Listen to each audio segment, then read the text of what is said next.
Well, thanks for coming back to see the next stage of my little suitcase semi-renovation. If you saw my last video, you'll know I was debating between two different fabrics for lining. I've decided to go with the stripe, and then of course the next concern is there enough fabric to do it? But we'll worry about that when we get to that stage. I'm not quite there yet. And I mentioned before that I wanted to try and seal the inside, and I was going to use Mod Podge, but I've decided that as Mod Podge is water-based and this is already kind of pretty warped from having got wet at some point in the past, it's probably not the best thing to use.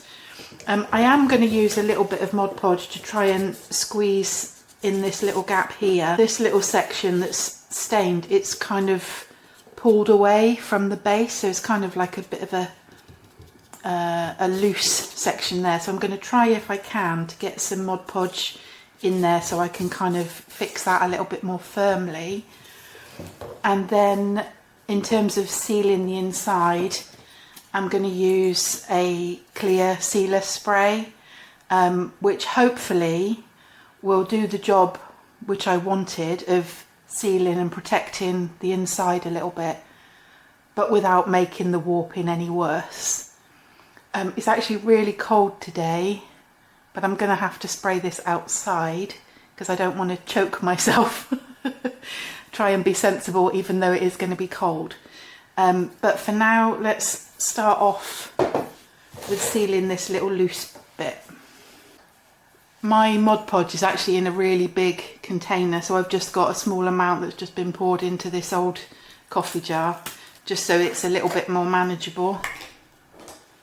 Right, okay, let's try and think of the best way to do this. I guess we just slap some in and see where it goes. And hope that we can get it to go underneath that loose bit.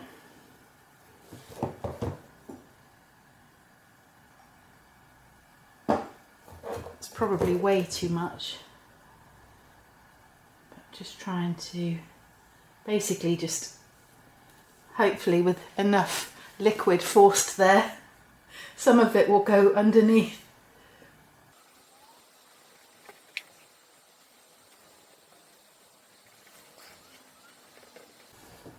Okay, I've no idea how much of that has actually gone underneath the loose bit, but I'm just going to put something a little bit heavy on there to hold it down while it dries. Okay, so I've just got a little bit of cling film, which I'm just going to rest in that corner so that nothing sticks to the book. And then I've just got a big dictionary which I'll just put there, and hopefully that will be enough. Maybe not. Can you see that it's just kind of popping straight back up? Let's just get a couple more books and sit that on top, and then hopefully that will push that little corner bit down enough and it will stick enough, and I'll come back when it's dry. Okay, it's after 4 o'clock here now, and it's January in the UK, so it's getting pretty dark. Hopefully you can see okay what's going on. Right, let's take this out and see. Okay, it's not completely dry yet, but I think it's stuck a little bit. It's not as good as I'd hoped, but I think it will be good enough because it's going to be lined with fabric anyway. So I'm just going to leave that to get the air to it now so it can dry properly. And I was hoping that I could now just pop out and spray, but I think I'm going to need to leave that till later now, otherwise I'm going to be doing it in the dark.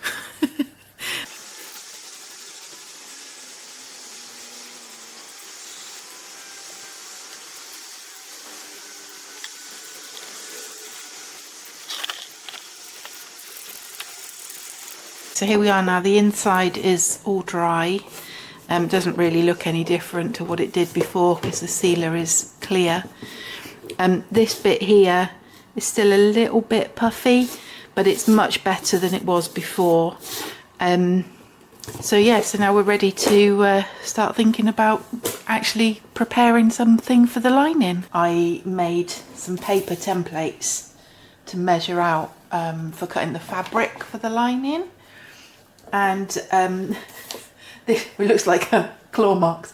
It's just marking the direction that I want the stripes to go, to make sure that I cut the fabric in the right direction, because I'm notorious when I'm cutting fabric for not following the grain in the fabric. I just kind of cut wherever pieces fit, and obviously with stripes I wanted to make sure that the stripes go the same way on the lid and in the base, and then obviously in the side they will also be going vertically. So we'll kind of have vertical meets horizontal at this edge, but apart from that, you know, everything else will follow on. I didn't film measuring and making the paper templates because I did it quite late yesterday evening, and I was watching a film while I was doing it. So, but basically, I've measured to make allowance for the lips kind of coming up the front and the back of the lid, and as I mentioned before, there's nothing on the sides. So we've got that. I've also marked on there where the whatever these things are called come through for holding the straps. I'm not quite sure how I'm going to manage that with the fabric yet. Yeah, we'll deal with that when we come to it. But then I also included in my paper pattern like an extra allowance for folding the edge in, and I will kind of top stitch around just to make sure the edge is nice and firm. I'm planning to back the fabric with like an iron-on interfacing. So my plan is that the interfacing I will cut at the inner line, and then the striped fabric I will cut at the outer edge. So then when I turn the seam allowance, it will be wrapping around the edge of the interfacing. So at the edge it will be a double layer of fabric and one layer of interfacing, and then that will be kind of glued in. And then the same for the base, done in the same way, where I've folded over the seam allowance, and I will do the same thing with the interfacing. One that's a little bit different is this end piece. So I don't know if you can see from that angle, I've done it so that there's an overlap at the sides and the bottom. So the sides will go in first, and then the base lining will go over the top, so that edge will kind of have like an overlap. So I've allowed just sort of like for a seam allowance at the top, which will be stitched, and then the sides, I've made a note on here that I'm going to just sort of zigzag around the edges so that it's not going to fray. But to be honest, I might not even bother with the zigzag, because that's going to be glued in. So we'll see how we do with that when I come to it. So that's my 3 templates, or 4, because this one will be done twice for the 2 ends. And I did have a quick look to see if I had enough fabric, and I think it might just about be enough. Let's have a look. Let's get this out of the way. Okay, so hopefully you can see all that okay. We've got the side seams here. I'm not worried about the width, it's the length this way, because we've got sort of from the back yoke down to the bottom hem, and making sure that we've got the stripes going the correct way and room for the seam allowance as well. So if we do that one right up next to the yoke, and then this one again right up next to it, it's like just enough. Yeah, just about enough to have the lining. I did think I might have to use the hem of the shirt as the edge, but I think we've got just enough to cut that, and then the stripes are both going the correct way. And then for the sides of the case,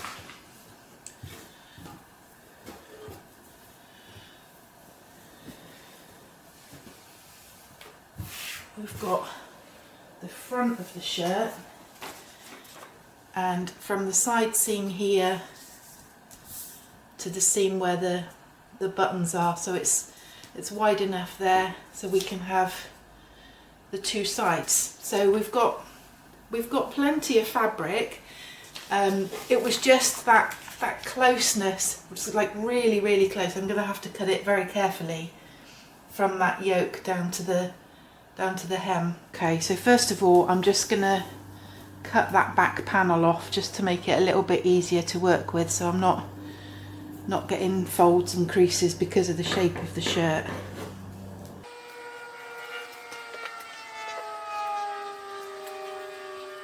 And then because it is so close on the length, I'm actually going to cut through the yoke, not below it like I normally would expect to do. Just make sure I don't accidentally cut off some of the length that we're going to need.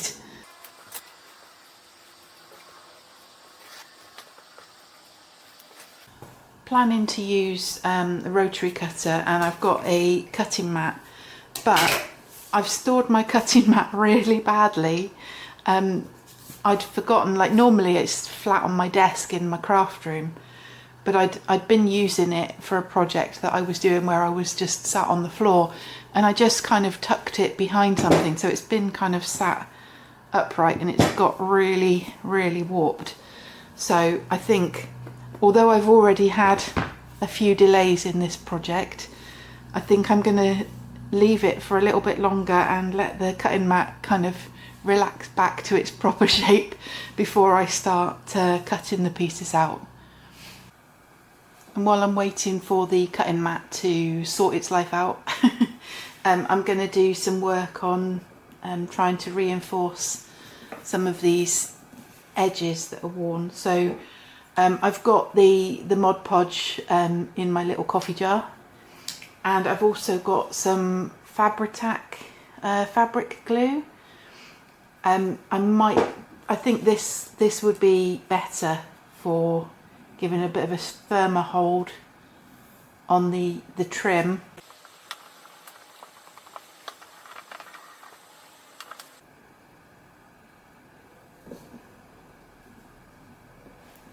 Anywhere else we want to use the Fabri-Tac?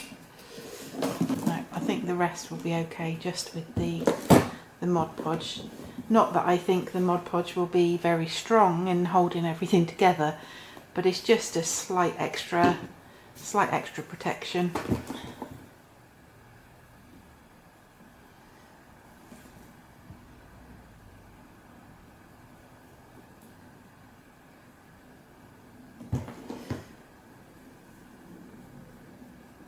Try and keep it just to that edge where there's already a lip there anyway, so that if it does look different after it's dried, it will hopefully not be so obvious because it will be on a raised lip anyway. If anybody's watching this who actually knows anything about restoring old cases, I am really sorry, because I am sure this is the absolute worst thing to do. And if you're in the UK and you watch The Repair Shop, you'll be thinking, oh, Susie wouldn't do it that way. Because I'm not sure how that's going to go, I'm going to leave that to dry before I do any more with the Mod Podge, and then I'll make a decision about how much further to go with that. Okay, I'm ready to start cutting the fabric for the lining now. But before I do, I just wanted to quickly mention, last time I filmed, I'd just done Mod Podge on the top sides of the lid.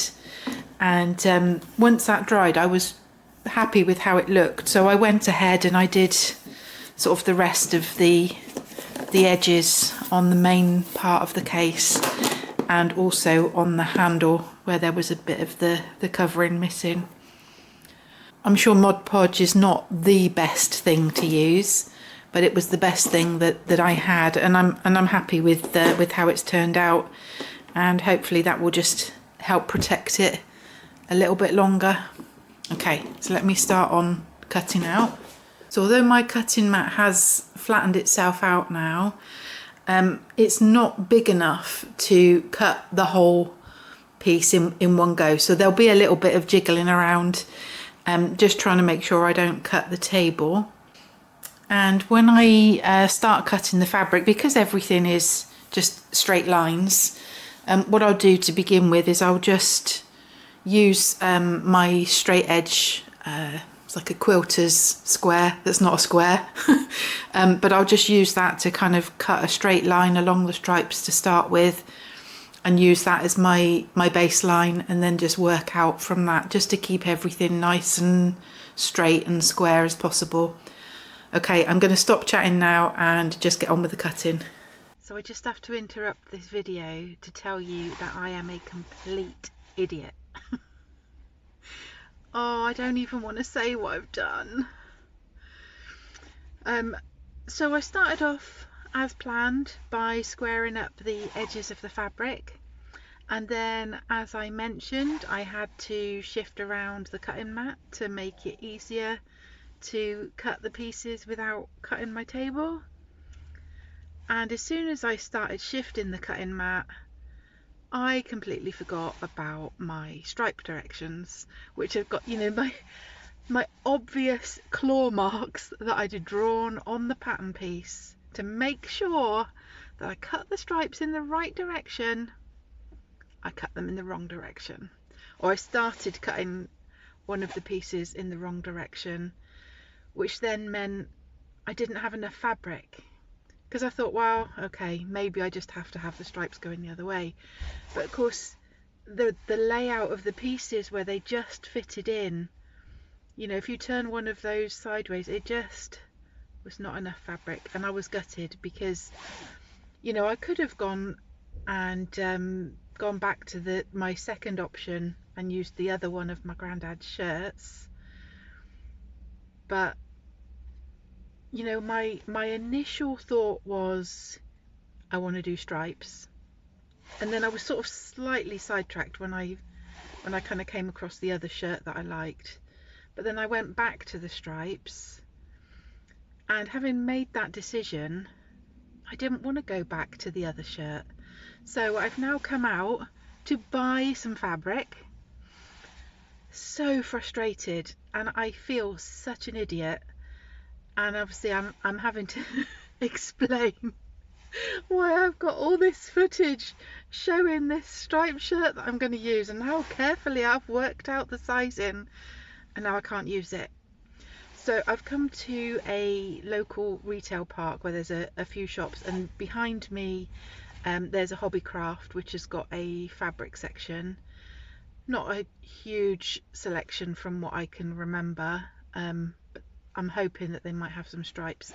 And there's also a Dunelm here which has a section of fabric which is more kind of curtain and upholstery type fabric, which might actually be quite good for the lining. I don't know, but I'm going to have a look in both shops, and I'm hoping that between these two shops I might find some fabric which is suitable to replace my granddad's shirt, which I've now ruined. Obviously I can still use the fabric for something else, but you know, it's going to be more restricted what I can use it for. It definitely can't be used as a shirt anymore, that's for certain. Oh, I'm so frustrated. And when I was filming, when I was cutting it out, and then as soon as I realised what I'd done, there's just this like really long pause, and I'm just got my head in my hands and just like, oh, I can't believe I've done that. And I don't think I've got the heart to actually show you that footage. It's bad enough that I'm having to tell you what I've done. I can't show you as well. So I will probably edit that out completely. And then hopefully after this, you will see me with some new fabric. I don't even know if I can film myself cutting it if I do get new fabric, because I'll be paranoid that I'm going to do it again. It's like having the camera on. It's like, you know, when you're doing something and somebody's watching over your shoulder. Even though I try and ignore the fact that the camera's there, it's still like somebody's watching, and then you're just not paying attention quite the same. That's my excuse anyway. Okay, stop chatting, Laura, and go and see if you can find some fabric. Don't know what I shall do if I can't find fabric. I might have to go back to my granddad's other shirt after all. We'll see, we'll see. I won't jump to conclusions. We'll see what they've got. All right. I'll see you later. So, I'm back after my little shopping trip. Oh, I'm still feeling so frustrated with myself, but I'm half feeling a little bit happier with what I've got. I've actually ended up buying some pillowcases, and it's sort of like a, oh, the light's gone weird. It's sort of like a bluey grey kind of stripe, which I'm pretty happy with how that looks. Hopefully it will be big enough. Or can you imagine if after all of that I get back and it's not wide enough? They are quite a large size, and I was trying to remember off the top of my head like the sizes of the templates, but I didn't make a note of it because I thought I was just going to be buying like a metre of fabric or whatever, so I didn't bother taking note of the sizes. In Hobbycraft they did have some striped fabric, but they had like bright pink, pale blue, there was red. I was sort of half tempted by the red and white, but it kind of looked a little bit deck chair like. They had some with wider stripes in the shade of blue that I was hoping for. They had wider stripes, but again, for such a small case, I just thought the wide stripes would just not look right. They had black and white stripes, and I was umming and ahhing whether to get the black and white, but it was just looked so stark.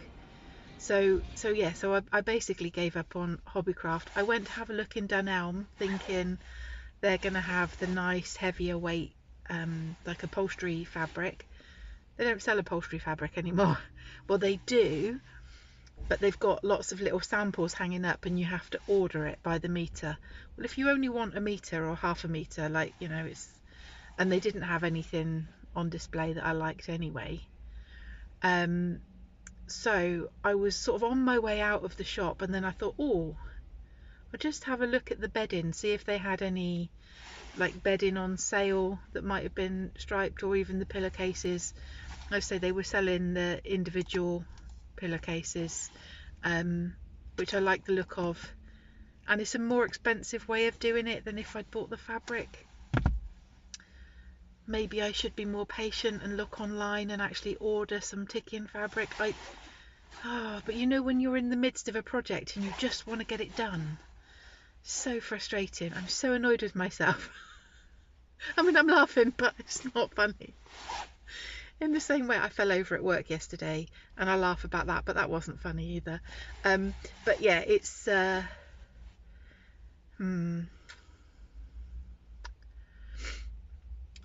So now there's been extra delay and more chat. I'm wondering whether I should actually end part 2 here and then do a third part where I'm actually just doing the lining. I was really hoping that I could get all the way through it in this video, but I think it's just going to end up being too long because there are so many like little steps that I've done along the way, and I could cut a lot of those out, but you know, the point of the video is that I wanted to kind of show as many of the steps as possible and kind of talk through my thought process along the way. So yeah, we'll see when I've edited what's left of this video and cut out my drama of when I cut the pieces wrong. That'll be a big long chunk I can cut out when I'm editing of me just, oh, what have I done? What have I done? I can't believe I've done that. Yeah, there was a lot of that. So we'll see how long the video is once I've edited, and then I'll decide whether to carry on and show the rest of the process in this video, or whether it will actually be a part 3. Yeah, so this if this is the end, thanks for watching, and I'm sorry I've left you hanging again. But I hope you'll come back soon and see the end of it. If it doesn't carry on from now, I don't know what I'm doing. I'm all up in the air at the moment, can you tell? I blame it on the fall I had yesterday. Oh dear. Mind you, I landed on my bum, not my head, so I can't really blame that for my lack of thought process, can I? Alright, okay, well thank you anyway, and hopefully I will see you soon. Okay, so I'm back from my impromptu shopping trip, and I just thought I'd just quickly check whether this pillowcase will be big enough. I don't know if you can see on the video, but it's got like a stitched edge, and then it's got like an additional border. So obviously I could undo that stitching, but I avoid that if possible. But it looks like not taking into consideration. Oh, pay attention to the lines, Laura. Oh my goodness, I nearly did it again. Right, so stripes going the right way, and this is the edge of the inner flap. Obviously the other side is bigger, so yeah, so both of those pieces fit on there within the stitched border, and then obviously the other side of the fabric will be more than enough for the end pieces. So one pillowcase will be enough. I actually bought 2 pillowcases. They were just sold individually, which to me is ridiculous, and it's a very expensive way of buying fabric. Don't do it. Don't do what I do. Yeah, so I actually bought 2 separate pillowcases, which means as long as I don't mess up cutting again, I can actually take the second pillowcase back and get a refund. But I am going to end the video here, because not only is it a case of preparing the fabric, the interfacing, doing the actual lining itself, I also need to figure out how I'm going to reattach these straps. So I think that's too much to kind of try and add on to this already quite lengthy video. So I apologise for another video with not much to show at the end of it. I really hope you've enjoyed the entertainment value, if not the educational value of what to do. But hopefully it won't be long, and I'll be back with part 3, actually finishing off this project. There's been so many delays and like waiting for things to dry, and then like now, again it's like 4 o'clock in the afternoon, the light is going, and I can't really do much more today, so I'm going to be spending my evening editing the video, and hopefully very soon we will have a finished case to show you. Thanks for your patience and perseverance with me. See you soon.